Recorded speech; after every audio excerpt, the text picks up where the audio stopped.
İyul ayının 12'sine Meditama kanalına bir video paylaşıldı ve şu videoya esasında Instagram'dan kâbir adamlar, kâbir sorular sordular.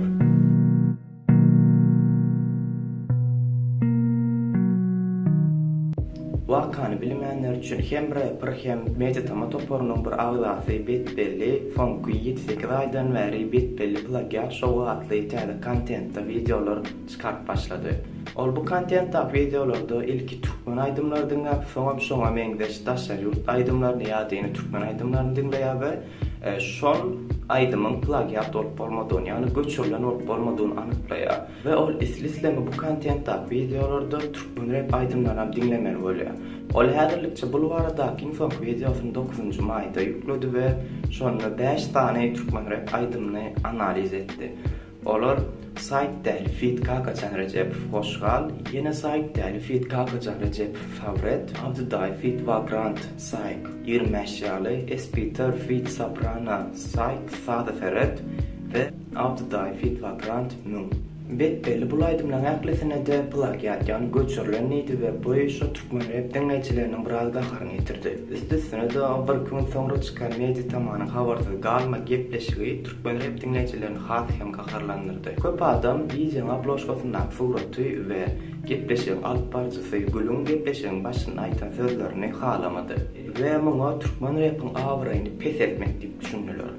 Bu bölümde klip täzeliklerinden başka gıynansak da Türkmen rap medeniyetinin ne olduğunu suud etken täzelikler var.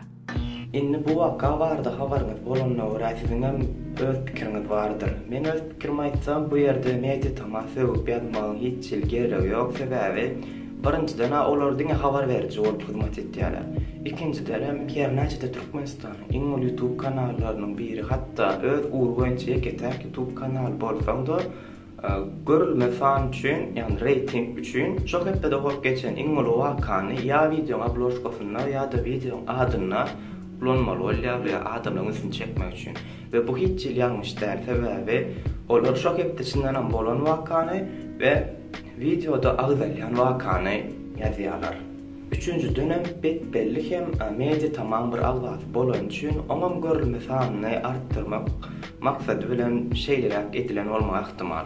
Yani şöyle şeyler var da Meditama bolon vakanı gereğinden has arttırıptır. Elbette verdesin ekten platformlandır yönü Türkmen rap maskara deyip yazmağın gereğim yoktu. Geleli asıl vakan sebepkarına belli. Bu yerde belli sövünmün hem gereği yok. Sebebi ol öz işin etdiği ve öz işin kovum etdiği. Ve men belli plagiat şoğul birinci bölümünden verdiktir. Man görüp gel yani ve kâvar yerlerine, tesvirlerine menem moşulyan. Yani onun sözlerine koşulmayan yerlenmem ma misal üçün. Bu men sabilen hiç aramın yokluğundan yani bir hili bilen şulaydımın ardından mengdeşliğe mene düşünmedim. Rapınız yav geleceği yoklar, pulu zat yok, gözümü görme yok, bol katı taşta ottan, yaka özüm otlay. Эти мальчики все килл, они спят в своих гримерках, третий день на беспилотном, пью за скрип 104-м, у нас так много. Atavayçılık. Belki de belli sözlerinin arasında inhalamadığım saytları bilen Kakacan Recep Favret aydımının sözlerinin plagiattan aydandan sonki rahatlar bolup biler. Hoşgal aydımının sazı plagiat olsa sabır edin teksti plagiat. Dinleyez. Yaşın kiçik, yoğun tegon meş, yönü yüreğin acı dolu, gözünde yaş. Bütün dünya karşı yali, yekece özün. Şunça oğlanın sana gerek on yeke özü. She's 12 years old and she's having a baby. In love with a molester who sex and a crazy. Eğer de aydımın sazı plagiat olsa, ol aydımçının saz uğurdan bilimi yok ya pestigini görkezeye. Yönü kaçan da tekst plagiat bolanda, ol eyyem insanın öz pikirleri, hem de durmuş gızıkları yokduğunu anladı ya. Ay kesip koyaman. Totu kuş gürlenok, totu kuş kaytalaya. Men supağın bulaydım, dinledim, hatta yanlışlık olmasın deyip iki dille tercümesini seyrettim ve aydımın orijinal sözlerini alıp İngilizce bilen dost oğlanın birini Türkmence'de tercüme ettirdim. Doğru mengdeş yerler bağ yönü gönümel göçürlen neymek yanlış var. Esasen men bu yerde belliğin totuş geplenok, totuş kaytalaya ve sözler göçüren adamın öz dünya garayışı, öz fikirler bolmaya diyen sözünü halamadım. Elbette men Türkmenistan'dan başka käbir rapperlara aýtmak bolar ýöne häzir gururum olar barda däli üçin olan adyny atlandyrmak gerekkäl.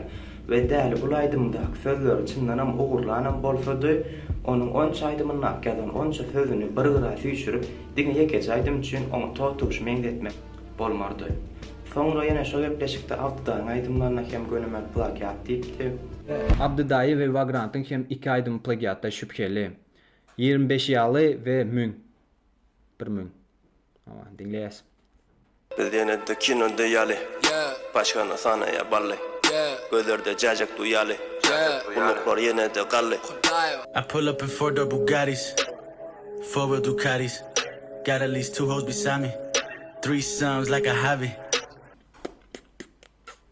Gurlasam günäni biz gurlamasam, dünýä ýutkap barýar men ülkemesemem. 102 hesabına sor, fizik yüzümizde şirket onları yere poplar. Biz ýene-de kinoda ýaly. Başgana sana ya balle. Gurlasam günäni biz gurlamasam, dünýä ýutkap barýar men ülkemesemem.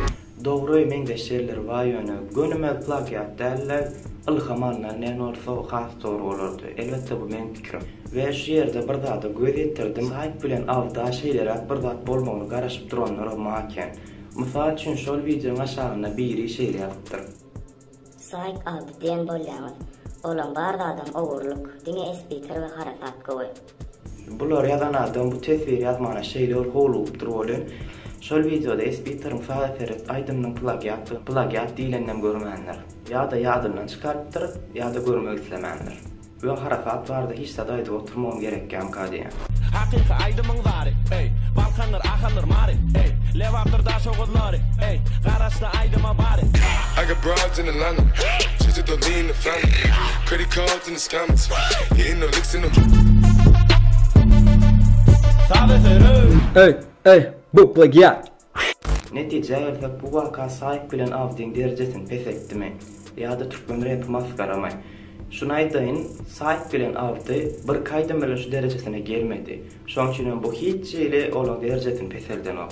Ýa-da türkmen rapy 4 aýdym bilen maskara edip bolmaýar.